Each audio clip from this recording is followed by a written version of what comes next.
3.1혁명 103주년 기념 인문학 강의 시간입니다. 지난주 거 기억나십니까? 네? 네. 변화된 직업관에 대해서 했었죠. 그렇죠. 그래서 이제는 뭐 종신 직업 그런 것도 없고, 워라밸도 중요하고, 행복한 게으름뱅이, 행계가 꿈이다. 그래서 뭐 주캐, 부캐 설명드렸고, 좋습니다. 자, 오늘은요, 신뢰 자본이라는 이야기입니다. 들어보셨습니까? 신뢰 자본? 네. 이거 되게 중요한 이야기입니다. 자, 좀 철학적인 얘기를 해야 돼요. 이게 기본이에요. 공동체와 사회가 있어요. 공동체는 영어로 커뮤니티, 사회는 소사이어티. 공동체는요, 구성원 의사와 무관하게 가입된 모임이에요. 예를 들어서 혈연 공동체, 그리고 가정, 자녀에게는, 그렇죠. 부부는 선택이었지만 자녀는 그렇고, 국가, 미성년자, 태어나 보니까 우리나라인 거예요. 예. 그런데 사회는요, 구성원의 의지에 의해 가입된 모임이에요. 직장, 각종 모임들, 가정, 부부에게는, 그리고 국가, 성인에게는 거부할 수 있고 망명할 수 있으니까 요 두 개가 이렇게 사이가 있다는 걸 생각하셔야 돼요. 그리고 특히 공동체는요, 고대 시대, 원시 시대 이런 데 많이 있고요. 여기서 보면은 이 공동체의 제일 중요한 건 신뢰예요. 이들은 그냥 신뢰해요. 그래서 태어나면서부터 보고 자라기 때문에 신뢰가 기본이에요. 자, 그래서 자녀의 신뢰를 저버리는 부모에 대해서는 어느 나라든지 다 처벌합니다. 그리고 국가의 신뢰에 반하는 행위를 하면 다 처벌합니다. 그런데 이 사회는요, 제일 중요한 게 계약이에요. 사회 계약. 부부 할 때도 혼인 서약을 하죠. 검은 머리 파뿌리 평생 사랑 모주는 거 하잖아요. 그리고 직장도 계약을 하죠. 물론 계약대로 되진 않아요. 그렇죠? 근로계약서대로 하진 않잖아요. 하지만 계약합니다. 다 마찬가지입니다. 그래서 이거를 사회는 계약이 제일 중요합니다. 이거는요, 홉스라는 사람과 루소라는 사람이 정의한 이야기예요. 즉 공동체는요, 원시 공동체라 그래서 태초부터 있어 왔고요. 아직도 있어요. 아직도. 그러나 이 사회는요, 근대 사회라고 합니다. 근대 사회. 중세 이후에 중요하게 여기게 되었습니다. 자, 예를 들어서요, 내가 태어난 곳, 옛날에 다 시족사회였잖아요. 뭐 집성촌 이런 거 있잖아요. 거기서 자라다가 서울로 상경합니다. 서울로 상경했는데 누구도 내 안전을 지켜주지 않아요. 누구도. 직장에 들어갔어요. 즉 사회 계약을 맺고 직장이라는 사회에 가입을 한 거죠. 근데 거기서 만약에 내가 갑자기 죽으면 내 아들 어떡합니까? 그래서 하는 게 산재보험 같은 거, 근로보험 같은 거. 우리 모든 그게 여기서 나왔어요. 자, 혹시 애정쌤, 사회복지론 들으셨죠? 사회복지학과 많이 들어보셨죠? 왜 사회복지라고 하죠? 아니, 국가복지잖아요, 정확하게. 근데 사회복지라고 하잖아요. 여기서 나왔거든요, 모든 게 다. 그래서 이 중세시대에 직업 간의 길드 있죠. 거기에 가입을 해요. 그러면 그 길드에 내가 회비를 내고 내가 의무를 다해야 돼요. 단, 내 안전을 지켜주고요. 내 자식의 생명을 지켜줘요. 그게 사회복지의 원조였습니다. 즉, 이 혈연 공동체, 원시 공동체를 탈퇴하면서 사회가 생긴 거예요. 계약이. 자, 그런데 바로 이 사회에 계약만 있다가 이 사회에도 신뢰가 싹트기 시작합니다. 여러분 직장에서 신뢰 있는 사람 있습니까? 혹시 있을 수 있죠. 직장에서 일을 하다 보면은 그냥 직장 관계로 계약 관계로 나는 대리 너는 과장 해서 지내다가도 오래 지내다 보면 서로 간에 신뢰가 싹틀 수 있어요. 그리고 사회 친구인데 아주 친해질 수 있어요. 예를 들어서 우리 김혜정 집사님과 어종축 선생님 같은 케이스. 분명히 직장에서 계약으로 만난 분들이었죠. 근데 지내다 보니까 서로 너무 잘 맞고 전도도 하고 교회도 모시고 하면서 신뢰가 싹 트기 시작한 겁니다. 그래서 이 사회 계약만 존재하던 곳에 신뢰가 더해지면 그것을 바로 선진사회, 선진국이라고 합니다. 이해가 되십니까? 계약만 존재하는 사회는요, 굉장히 각박합니다. 굉장히 각박해요. 그리고 힘들어요. 거기에 신뢰가 더해져야 돼요. 우리나라에 아직 부족한 게 지금 이 부분이에요. 자, 오늘은 그 이야기를 이제 하겠습니다. 그래서 이 신뢰가 매우 중요하다 생각하고, 이게 되게 유명한 이야기입니다. 카페에 주인 없이 가방 또는 핸드폰, 노트북 등이 놓여져 있을 때 외국인들은요, 아, 저 물건 탐난다 이래요. 근데 우리나라 사람은요, 아, 저 자리 탐난다 합니다. 누가 자리 맡아놓은 거잖아요. 자, 여기 계신 분들 카페에 핸드폰 두고 화장실 가시죠. 그냥 내 자리니까 노트북 두고 가요. 그냥 우리나라 사람들은 잘 안 훔쳐가요. 또 외국인들이 정말 많이 놀라는 거, 짜잔, 택배. 우리 문 앞에 두고 가세요 하잖아요. 그냥요. 자, 예를 들어 저 같은 경우는요, 웬만한 전자기기 비싼 것도 다 택배를 시켜요. 그냥 문 앞에 두고 가라 그래요. 탭 몇십만 원짜리, 문 앞에 두고 가세요 이래요. 아무도 안 가져간다는 믿음이 있어요. 서로 간에. 우리나라에서 택배를 분실했다? 뉴스에 나요. 그 정도입니다. 외국은 그렇지 않대요. 자, 요거를 거꾸로 뒤집어 볼게요. 만약에 여러분이 카페에 핸드폰 두고, 뷔페 같은 데 가서 여기 내 자리다 해서 겉옷 벗어놓고 가방 놓고 핸드폰 놓잖아요. 그걸 하고 이렇게 뭐 맛있는 거 먹으러 가잖아요. 뷔페 같은 데서도, 카페 같은 데서도. 그게 안 된다고 생각해 보십시오. 누가 훔쳐간다는 그런 강력한 의심이 있어요. 되게 피곤할 거예요.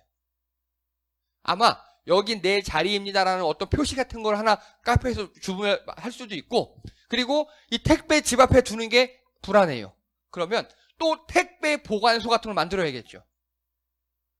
이게 다 비용이에요. 즉, 신뢰가 없으면 사회적 비용이 엄청나게 증가합니다. 거꾸로요. 신뢰가 있으면 사회적 비용이 감소합니다. 이게 되게 훌륭한 좋은 거예요. 자, 그래서요, 2006년도에 일본의 사토 요시미치라는 교수가 자국민에 대한 신뢰라는 연구를 합니다. 미국은요 34%, 일본 20%. 이게 뭔 소리냐? 그냥 길 가다 만난 아무 사람 있죠. 길 가다 만난, 뭐 카페에서 만난, 전철에서 만난 어떤 사람이 나를 신뢰하는, 그 사람이 나를 해치는가 해치지 않는가, 이런 연구. 근데 미국 34%, 일본 20%밖에 안 돼요. 근데 우리나라는요 무려 53% 신뢰도가. 여러분 길 가다가 사람 만나면 그 사람이 해칠 것 같아요? 별로 그렇지 않잖아요. 우리나라는요. 근데 외국은 그게 굉장히 심하다고요. 즉 우리나라가 신뢰도가 높아요. 그리고 또요, 지하철 승객들 사이의 상호작용 비교, 하리하라 모토코 교수가 연구한 겁니다. 무작위로 지하철에다 관찰 카메라를 설치해 놓고 100구간당 서로 얼마나 긍정적 상호작용을 하는가, 지하철에 모르는 사람들끼리, 그걸 연구한 거예요. 연구했더니 뉴욕은 26회, 도쿄 6.6회. 즉 뉴욕 지하철에서는요, 이 사람들끼리 서로 친하게 하이 인사하고 뭐 자리 양보하고 뭐 물건 들어주고 이런 게 26회. 도쿄는 더 적어요. 근데 우리나라는요 무려 45회예요. 지하철에서 여기 앉으세요 양보도 해주고 짐도 들어주고 인사도 하고, 이렇게 긍정적 상호작용이 우리나라가 굉장히 좋다. 즉 우리나라는 이거 보면요 어떻습니까? 고신뢰사회예요. 신뢰도가 되게 높은 거예요. 근데 여기 단서가 붙어요. 자국민 승객들. 즉 우리나라는요 고신뢰사회인데 사적인 영역에 있어서 개인들이 간에 믿는 거예요. 서로 다른 나라에 비해서 잘 믿어요. 서로 사람들이 개인 간에는 저 사람이 나를 해치지 않는다 이런 믿음이 있고, 내가 여기 카페에서 핸드폰 놓고 화장실 갔다 와도 도난당하지 않는다, 내 택배가 도난당하지 않는다, 이런 개인 간의 신뢰가 높은 편이라고요. 그럼 이제 제가 무슨 말 하겠습니까? 이 다음에 자연스럽게 이어지는 건, 자, 이 새끼들 아십니까? 저는 일베를 사람으로 보지 않습니다. 벌레라고 생각합니다. 우리 교회 청년이나 누구는 일베하다 걸리면 교회에서 추출할 생각입니다. 얘네들은 벌레예요. 그리스도인이 일베를 한다? 말이 안 돼요. 두 개가 양립할 수 없어요. 왜냐? 이 일베는 어떤 특성을 가지고 있냐? 우리 사회의 이 개인 간의 교류, 신뢰를 무너뜨려요. 되게 나쁜 새끼들이에요. 어느 정도이냐? 여러분, 지난번 세월호 참사 때 일베애들이 폭식 투쟁한 거 아시죠? 세월호 유가족들이 금식하고 있는데 거기서 치킨 먹고 맥주 먹고 있는 그 앞에서. 이게 인간입니까? 이게 사람 새끼입니까, 이게? 여러분, 흔히 그 깡패들 있죠, 조폭들. 조폭도 우리 상대방 두목이 죽었어요? 그러면 일단 조의를 표해요. 그 자리에서는 뭐라고 안 해요. 그냥 예의 차려입고 가서 인사하고 그 자리에서는 싸우지 않아요. 여러분 어떻습니까? 여러분 원수 같은 사람이 죽었어요. 그러면 그 자리 가서 잘 죽었다 하고 그럽니까? 그러지 않잖아요. 일단은 아무리 내가 미워했던 사람이라도 죽으면 그래도 그 자리에서는 가서 예의를 표하고 그러고 오잖아요. 아니면 아예 안 가든가. 근데 일베 새끼들은 자식 잃은 부모 앞에 가서 치킨을 시켜 먹고 있어요. 그걸 또 우리나라 모 대기업에서 돈을 대줬어요. 여러분, 그래서 저는 일베에 대해서 정말 일본만큼 미워합니다. 벌레 취급합니다. 하다 걸리면 뒤집니다, 진짜. 그런데 이 일베만큼 또 나쁜 새끼들이 있어요. 바로 얘네들입니다. 메갈. 똑같아요. 여자 일베일 뿐이에요, 그냥. 이들의 특징이 뭐냐? 우리나라가 가지고 있는 장점. 개인 간의 신뢰 있죠. 이걸 무너뜨려요. 이걸 무너뜨려요. 그래서 진영으로 나눠요. 남자, 여자로 나누고, 지역으로 나누고, 일베가 지역 발언, 비하 발언 굉장히 많이 하잖아요. 인종별로 차별하고, 그래서 우리나라가 갖고 있던 좋은 자원인 개인 간의 신뢰를 무너뜨린, 인간에 대한 신뢰를 무너뜨리는 게 일베고 메갈입니다. 저는 그래서 극혐하고, 정말 우리 교회에서 하다 걸리면 죽습니다. 손모가지를 잘라버릴 겁니다. 네. 자, 이 나쁜 새끼들이 있고, 그래서 사회 구성원 간 신뢰를 깨트리는 악마적 집단입니다. 우리 진짜 기독교인이 그리스도인이 일베와 메갈을 한다? 이건 양립할 수 없는 거예요. 여러분, 제가 무당에 가서 전 보면 상상이 되십니까? 목사의 자격이 없는 거잖아요. 똑같아요. 기독교인이 일베하고 메갈한다? 그들의 사상에 동조한다? 예, 똑같이 자격이 없는 겁니다. 자, 어쨌든 우리는 이렇게 개인적인 영역에서 고신뢰 사회인데 이거 보십시오. 이게 되게 웃긴 게요. 2019년 자료밖에 없어요. 자, 2018년 자료도 있어요. 이게 뭐냐? 국가 사회 기관 신뢰도입니다. 공공기관의 신뢰도 간단하게. 1등이 어디냐?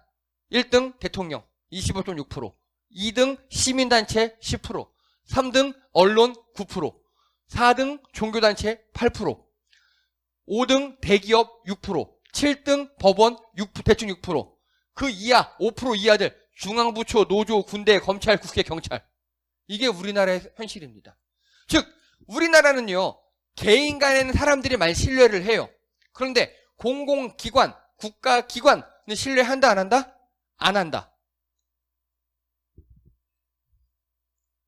저신뢰 사회입니다. 공적 영역에 있어서. 왜 그럴까요? 왜 그럴까요? 왜? 1. 공공기관들이 국민들을 너무 많이 배신했어요. 자, 이거 보십시오. 제일 낮은 게 중앙부처, 노조, 군대, 검찰, 국회, 경찰이에요. 이게 우리나라의 현실이에요. 그리고 종교기관이 무려 4등이다? 아, 좋아요. 4등인데 8%예요. 신뢰도가. 네, 4등인데 8%예요. 네. 그리고 언론 9%? 예, 이거 2018년도, 19년도 자료예요. 그러면 이게 리얼미터라는 조사기관에서 한 거예요. 2018, 17 다 있어요. 근데 다 비슷해요.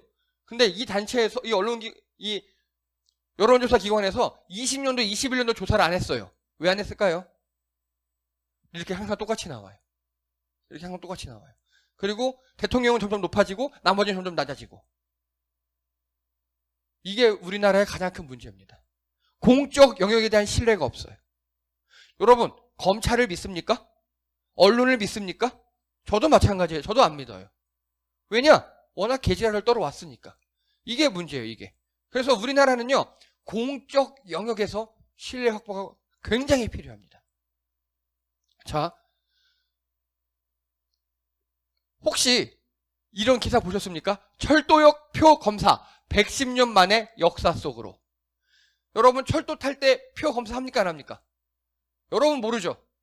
저는 알아요. 이게 2009년도에 폐지됐거든요. 그 전에는요. 이거 보십시오. 이게 펀칭 가위예요. 이게 펀칭기거든요. 이게 두꺼운 종이로 만든 기차표예요.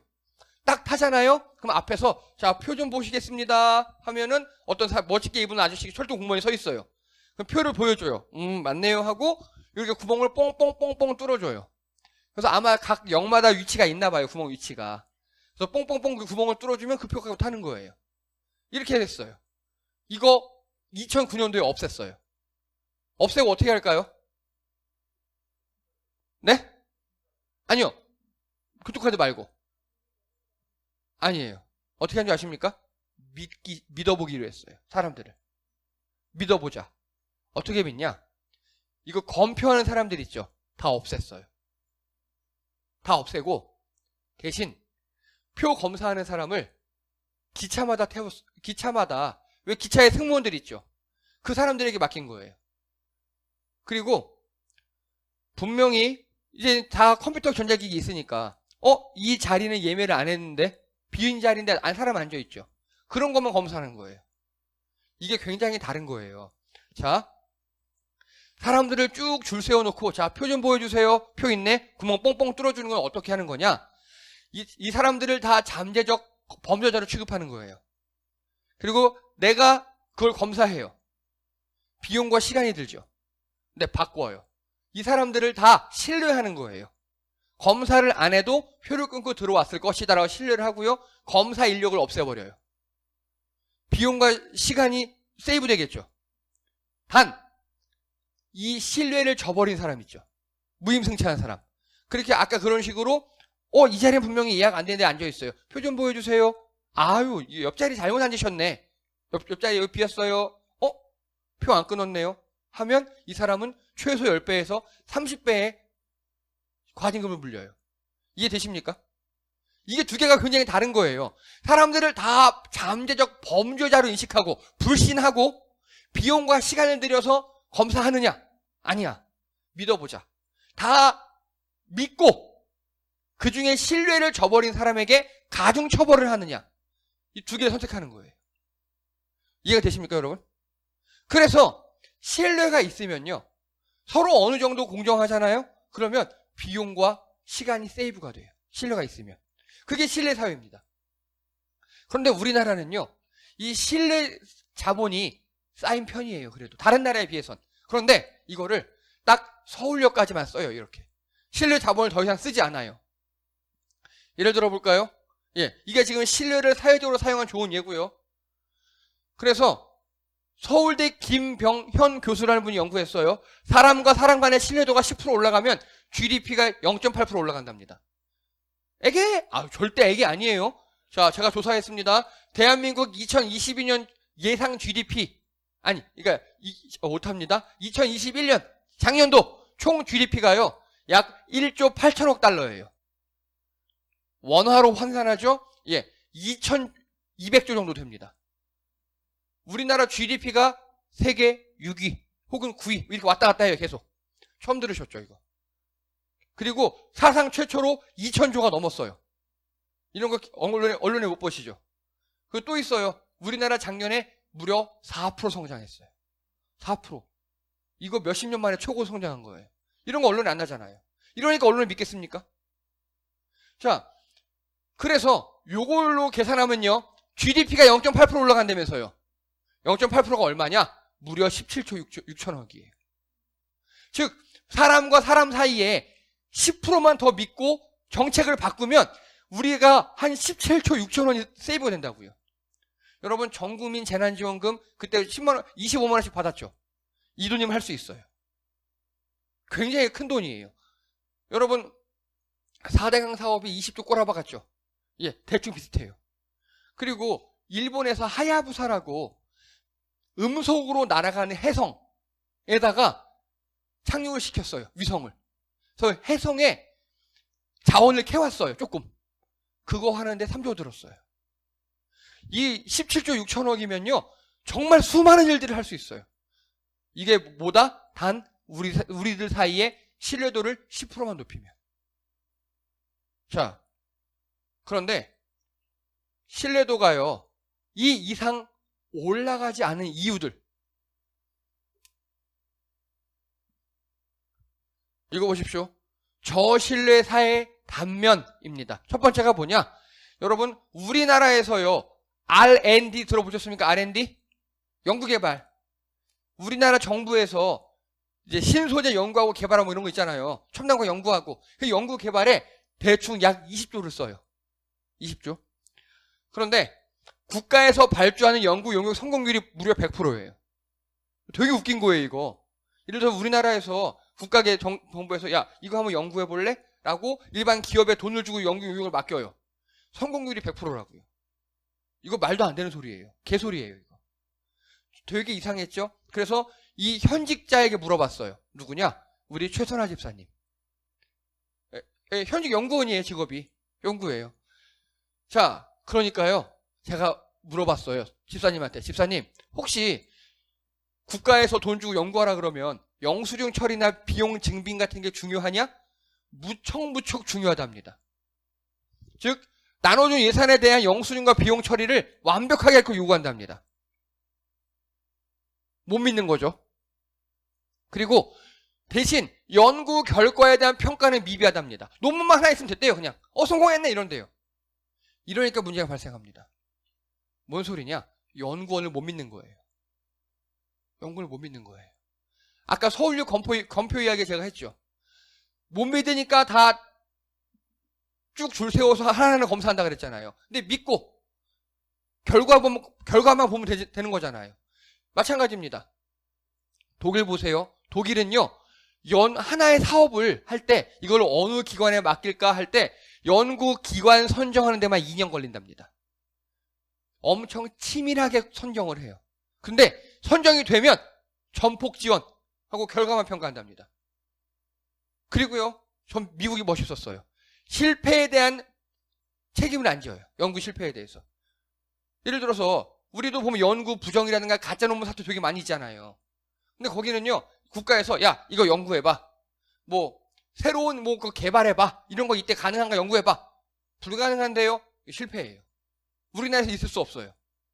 미국은 근데 실패하면요, 왜 실패했는지에 대한 새로운 연구가 시작된답니다. 왜 그게 안 되는지에 대해서. 그래서 이게 중요한 거예요. 고신뢰 사회와 저신뢰 사회가 있죠. 고신뢰 사회는 비용을요, 연구 자체의 비용을 써요. 너 연구할 거야? 오케이, 돈 줄게. 왜냐면 여러분 연구 100개 중에 1개만 대박 나도 되는 거잖아요. 그렇죠? 근데 저신뢰 사회는요, 비용을요, 연구 결과에 지불하는 거예요. 결과를 갖고 와! 이렇게. 그러니까 사람들이 어떻게 말 잘할까? 어떻게 논문 잘 쓸까? 어떻게 보여주는 것만 하려고 그래요. 그리고 영수증 처리 완벽하게 하고. 자, 그리고요, 실패했어요. 고신뢰 사회에서는요, 원인에 대한 새로운 연구가 시작돼요. 왜 이게 실패했지? 왜 우리는 한국처럼 저렇게 2차 전지 같은 거 제대로 못 만들지? 새로운 연구를 하는 거예요.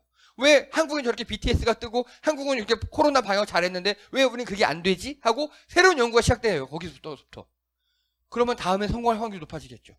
근데 우리나라는 실패하잖아요. 책임자를 색출합니다. 누구 잘못이야? 영수증 다 검사하고 이 새끼 이거 봐. 내가 무려 20억이나 줬는데 여봐. 37,000원짜리 영수증 빠졌어. 이런 거 하고 있는 거예요. 정말 열받는 일이에요. 여러분, 그래서요, 서로 간의 믿음이 되게 중요합니다. 믿는 거. 믿지 못하면 이렇게 정말 우픈 일들이 벌어져요. 여러분 다 기업 다니시죠? 회사 다니시잖아요. 회사에서 영수증 처리 얼마나 까다롭게 요구합니까? 못 믿어서 그러는 거예요, 서로 간에. 얼마 되지도 않는 거. 20원 안 맞는다고. 열받아요, 진짜 그런 거 보면 진짜. 서로 간에 믿음이 있어야 해요. 자, 읽어보십시오. 2011년부터 2013년까지 경제사범 재판 결과에 대한 통계입니다. 약 1,300여 건 조사를 했어요. 사기치고 돈으로 죄 지은 사람들. 이게 웃겨요. 범행 액수 300억 이상은 11명은 전원 집행유예 받았습니다. 웃기죠? 300억 횡령을 했든가 300억 사기를 쳤어요. 다 집행유예예요. 왜냐? 재벌 총수들의 확률이 높으니까. 우리는 300억 사기 못 치잖아요. 우리는, 그쵸? 가진 자들은 다 집행유예예요. 빵 안 가요. 그런데 여러분 어떻습니까? 장발장처럼요. 우리 주변에도 빵 하나 훔쳤다가 징역 간 사람도 있죠. 그리고 뭐 했다면 몇 년 받고 그런 거 되게 많죠. 예. 그리고 판사들이 집행유예를 좀 이유를 써야 돼요. 이유가 뭐라고 썼느냐? 경제발전에 이바지. 아니, 재벌 총수들이 경제발전에 이바지 했다 쳐요. 근데 전 진짜 보고 싶은 게 뭐냐? 그냥 우리 평범한 서민들 있죠. 뭐 예를 들어 40, 50대 분들. 그러면 그들이 죄를 지었을 때 법원에 가서 당신은 평생 열심히 이 나라를 위해 노동을 했으니까 라든가 20, 30대 청년들이 만약에 법원에 갔어요. 근데 판사가 너는 앞으로 우리나라를 위해서 열심히 일할 거니까 이런 말을 들었으면 좋겠어요. 근데 그러지 않아요. 재벌들에게만 경제 발전에 이바지했다. 뭐 초범이고 반성의 여지가 보인다. 그래서 집행유예를 줘요. 아주 개 같은 거죠. 그리고 또요. 그러면 이런 판결을 보면 어떤 생각이 드느냐? 아, 돈을 띵까 먹으려면 300억 이상 띵까 먹어야 감옥에 안 가는구나. 1, 2억 띵까 먹으면 안 되는구나. 그렇죠? 이게 굉장히 안 좋은 사인이에요. 이게 저신뢰 사회의 원인이 됩니다. 아까처럼요. 자, 아까 제가 서울역 검표 얘기로 해볼까요? 신뢰해요, 서로 신뢰해요. 그래서 다 표 끊고 들어오다가 믿어요. 근데 딱 검사해보니까 누군가 무임승차했어요. 그럼 어떻게 해야 돼요? 10배에서 30배 과징금을 물려야 되죠. 근데 봐주는 거예요. 근데 이거 그거잖아, 지금. 봐준 거예요. 그럼 다른 사람들이 표를 끊고 싶겠습니까, 앞으로? 안 끊고 싶겠죠. 지금 우리나라 재판부가 그러고 있는 거예요. 여러분, 최근에 이상한 재판들 많이 한번 하루에 일어난 일 기억나십니까? 지지난주에? 갑자기 하루에 무죄. 몇백억을 쌩까도 무죄고, 마약한 집행유예 기간에 어떤 재벌의 손자예요. 마약으로 집행유예 기간이에요. 그것도 웃겨요. 다른 사람 다 깜빵 가요. 근데 집행유예 기간에 또 마약을 했는데 1년 6개월밖에 안 받아요. 두세 배 때려야 되거든요. 이게 우리나라 재판부예요. 혹시 이 그림을 아십니까? 중세 유럽풍이고, 여기 보세요. 이 의자가 뭐냐면 판사들이 앉는 의자예요. 근데 이 판사의 얼굴이 지금 어떻습니까? 기뻐요? 되게 불안해 보이죠? 이게 캄비세스의 재판이라는 그림이에요. 실제 실화예요. 중세풍으로 그려놨는데 이게 기원전 6세기 페르시아에 있었던 일이에요. 캄비세스가 황제였어요. 황제가 모든 걸 재판할 수 없으니까 훌륭한 덕망 있는 어떤 사람에게 넌 판사 임명을 했어요. 근데 이 판사가 돈을 받고 권력에 의해서 자기 이익대로 이상한 재판을 벌여버린 거예요. 그게 황제에게 걸렸어요. 황제가 어떻게 하는지 아십니까, 혹시? 그 판사 있죠? 캄비세스 황제가 그 판사를 사형시켰는데 모든 가죽을 생으로 벗겨서 죽이는 판결을 내렸어요. 황제가 명령했어요. 판사 가죽을 다 벗겨버렸어요. 캄비세스 황제가. 그리고 그 가죽으로 의자를 만들었어요. 그게 바로 이 의자입니다, 뒤에. 그리고 판사는 죽었잖아요. 그 불의한 판사 죽었죠. 그 아들에게 이제 네가 이 의자에 앉아서 재판을 하렴 한 거예요. 이해가 되십니까? 그래서 지금 이 사람 보세요. 표정이 이렇게 얼어있고 되게 의자에 제대로 앉지도 못하죠. 자기 아빠 가죽으로 만든 의자니까. 자, 그러면 이 사람은 이제 재판을 어떻게 하겠습니까? 엄청나게 공정하게 하겠죠. 이게 필요합니다. 그래서 우리 사회의 최후의 보루가 판사고 사법인데 우리는 사법부가 썩었어요. 그게 문제예요. 그게 저신뢰 사회의 단편적인 원인 중에 하나입니다. 이렇게 캄비세스 황제처럼 홀랑 가죽으로 벗겨버려야 되는데, 자, 우리말로 할게요. 판사 탄핵할 수 있습니까, 없습니까? 가능해요. 법적으로 있어요. 몇 번 시도했어요. 근데 한 번도 된 적이 없어요. 우리나라에서 대통령도 탄핵해서 끌어내렸죠. 국회의원들도 잘못하면 다 해서 옷 벗기고 하죠. 판사만 안 돼요. 판사만. 탄핵시킬 수 있어요. 그리고 국회에서 발의해가지고 통과했어요. 근데 헌법재판소에서 늘 기각시켜요. 껍데기를 벗겨버려야 합니다. 물론 판사들 중에서도 훌륭한 판사님들도 계셔요. 하지만 이런 재판은요, 특히 판사라면 우리 사회 최후의 보루잖아요. 엄청 공정해야 돼요. 근데 그들이 장난을 쳐요. 판사로 정치질을 하고요. 재판으로 자기 이익을 먹어요. 여러분, 판사 중에 100억대 이상의 재산가가 몇 명인 줄 아십니까? 100명이 넘어요. 그리고 더 웃긴 거, 판사 끝나면 더 부자가 돼요. 이게 문제입니다. 이게 우리나라 저신뢰 사회의 가장 큰 원인 중에 하나예요. 자, 독일의 형법 제일 앞에 보면요, 법 질서를 방위하라라는 구절이 있어요. 이게 뭐냐? 간단하게 국민의 법에 대한 신뢰를 저버리면 안 된다, 그 뜻이에요. 이게 무슨 말이냐? 여러분, 법은 논리죠. 논리죠. 즉, 누군가 우리 중에 요즘에 최근에 있는 것 중에요, 어떤 굉장히 나쁜 법무부 차관놈이 여자들을 막 별장으로 불러서 성접대 시키고 나쁜 짓 하고 그런 사람이 있었어요. 얼굴이 찍혔어요. 근데 사법부에서 뭐라고 그래서 검찰이 기소를 못했어요. 왜냐? 그 얼굴이 100% 정확하지 않아요, 이런 거예요. 미친 거죠. 그리고 공소시효를 넘겨버렸어요. 이거 법기술이 들어간 거거든요. 법 질서를 방해하라가 그런 거 하지 말라는 거예요. 그러니까 논리적으로 논리를 만들어서 막 빠져나가고 그러잖아요. 그렇게 재판하지 말라는 겁니다. 즉, 국민들의 법에 대한 신뢰를 저버리는 재판하지 말라고. 공소시효가 지났어? 맞아. 지나게 했는데 너 죄 지었잖아. 거기에 대한 판결을 해줘야 되는데 우리나라 재판부는 그러지 않아요. 그래서 경제사범, 탈세, 공권력의 부패 이런 거는요, 엄벌을 처하게 돼 있습니다. 독일은요, 예를 들어서 제가 제가 과속을 했어요. 저는 3만 원 받아요. 예를 들어서 재벌이 과속을 했잖아요. 30만 원 벌금 받아요. 개인의 소득에 따라 벌금이 달라져요. 이게 공정한 겁니다. 근데 우리나라는 그렇게 생각하지 않아요. 다 똑같은데 생각해요. 오히려 부자들은 봐주는 게 더 많아요. 이게 악마입니다, 이게. 자, 이거 보십시오.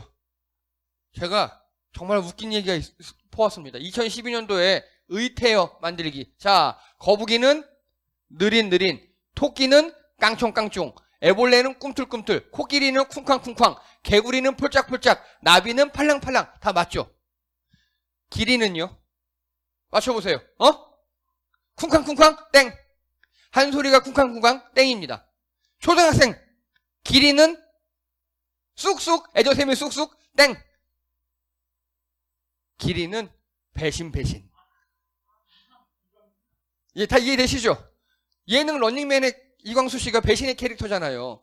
이광수 씨는요, 예, 막 거짓말을 합니다. 이거 근데 캐릭터잖아요. 그쵸? 예, 예능에서 하는 거잖아요. 근데 그게 그렇지가 않아요. 이게 뭔 소리냐? 이광수 씨가 여기서 거짓말을 많이 하죠? 이게 공동체의 이익보다 개인의 이익을 더 추구했다고 나쁜 게 아니에요. 여러분, 늘 공동체의 이익만 추구해야 되나요? 아니잖아요. 개인의 이익을 추구할 수도 있죠. 그럴 수 있어요. 그런데 이 예능의 문제가 뭐냐? 개인의 이익을 위해 공동체에 거짓말을 하는 걸 용인하는 게 문제입니다. 이해되시죠? 우리가 한 팀이에요. 근데 야, 나 팀한테 우리 팀은 이렇게 할 거야. 나 이렇게 할 거야. 하는데 안막에 들어가서 배신하죠. 그게 문제라고요. 거짓말을 하게 하는 거. 그걸 웃어요, 다. 요즘 애들 용어로 할까요? 야비 쓰는 거 있죠. 배신하는 거 있죠. 그걸 구성원 간의 불신 조장을 희화화라고 합니다. 예능으로 만들어 버렸어요. 서로 간의 신뢰를 저버린 행위 있죠. 이거 되게 엄벌을 쳐야 되는 거예요. 아까처럼 껍데기를 벗겨버려야 되는 일이에요. 이걸 예능으로 만들어서 웃음으로 만들어 버렸다고요. 이게 어떤 영향을 끼치느냐? 공동체에 배신하는 걸 오히려 인싸와 제 예능감 있다 그렇게 여기게 만들어요. 지금 초, 중, 고 다 마찬가지입니다. 어른들도 마찬가지예요. 내가 어떤 모임에 시간 늦는 거 오히려 인싸로 여겨요. 그리고 공동체의 믿음을 저버리는 거, 개인 간의 믿음을 저버리는 걸 아무렇지도 않게 여겨요. 이게 우리나라가 더 많은 비용을 지불하고 선진국으로 가지 못하는 이유입니다. 여러분, 이 신뢰 자본은 우리에게 많이 쌓여 있어요. 지금까지 나름 어떤 분야에 쓰고 있어요. 근데 이게 공적 영역으로 가지 못하는 이유가 아까 같은 일베 같은 애들, 그리고 불의한 재판관 판사들, 그리고 이렇게 불신을 조장하는 예능들, 이런 게 문제가 있습니다. 우리는 더욱더 신뢰해야 우리가 선진국이 될 수 있어요. 더 좋아질 수 있어요. 우리 삶이 편안해질 수 있어요. 여러분 어떻습니까? 개인 간에 믿지 못하면 되게 피곤해지겠죠. 내가 얘한테 일을 맡기고 부탁해서 할게 했는데 믿지 못하면요. 늘 검사해야 되고 중간 보고 하라 그래야 되고 또 잘했니 물어봐야 되고 다 했으면 내가 검토해야 되고. 여러분 얼마나 힘듭니까? 전 되게 편한 게요. 저희 교회 찬양 인도 셋이 하잖아요. 저하고 애정쌤하고 정유리하고. 근데 아예 맡겨요 그냥. 그거 알아서 짜와요. 좋아요. 신뢰할 수 있으니까 이런 겁니다. 그런데 만약에 신뢰 못하는 목사님들 꽤 있어요. 콘티 갖고 와라. 이거 어떻게 하려고 그러니? 여기서 어떤 멘트 할 거니? 누구누구 오니? 연습 시간은? 이런 목사들 되게 많습니다. 믿지 못해서 그런 거예요. 또 다른 말로 하면요. 신뢰를 자주 깨서 그런 거예요. 그 사람이.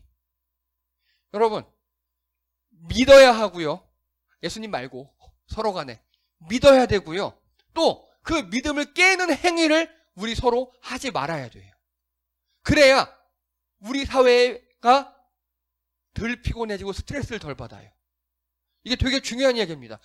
즉 신뢰 자본을 적극적으로 써야 되는데 우리는 못 쓰고 있고 오히려 일베 새끼들이 깎아먹고 있고 메갈 워마드가 깎아먹고 있고 언론들이 깎아먹고 검찰들이 깎아먹고 또 판사들이 깎아먹고 예능이 깎아먹고 그러고 있다고요. 여러분 많이 믿으시고 어떤 공동체나 개인 간의 믿음을 받는다면 그 신뢰에 부응할 수 있도록 책임감을 가지신 여러분 되기 바랍니다. 신뢰 사회가 진짜 선진국입니다. 예, 이상입니다.